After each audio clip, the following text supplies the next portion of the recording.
tell you about rectification of error chapter from accountancy class 11th. Today I'm just going to give an introduction about this chapter through this video.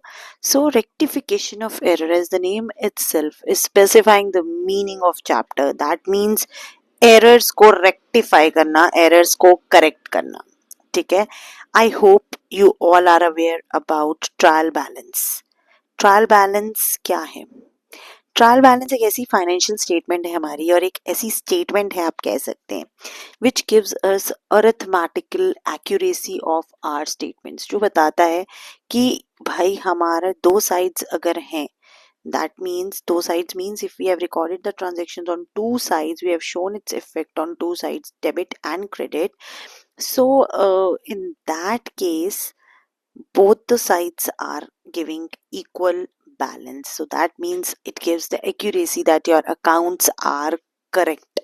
So sometimes it happens that error may or may not affect the trial balance. कभी कभी कुछ ऐसी गलतियां हो जाती हैं कि हमने अपनी रिकॉर्डिंग में ही कुछ एरर्स कर देते हैं. There can be some recording errors कि while recording any transaction we either skip the transaction, हम भूल गए ट्रांजेक्शन को डालना, और या फिर अगर हमने ट्रांजेक्शन को पुट किया है, we have entered the transaction, recorded the transaction, so we have recorded it wrongly.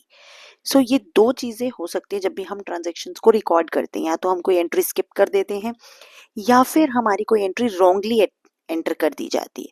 तो ऐसा होता है कि हमारा ट्रायल बैलेंस कभी कभी तब भी टैली कर जाता है, बट अगर कुछ ऐसे एरर्स होते हैं जो एक साइड को इफेक्ट करते हैं तो उससे हमारे ट्रायल बैलेंस का जो बैलेंस है वो सेम नहीं आता. हमारी debit side doesn't comes equal to the credit side, but there are few errors in which both the sides are affected and therefore वो एरर हमें डिटेक्ट ही नहीं हो पाता और उसे हम रेक्टिफाई नहीं कर पाते.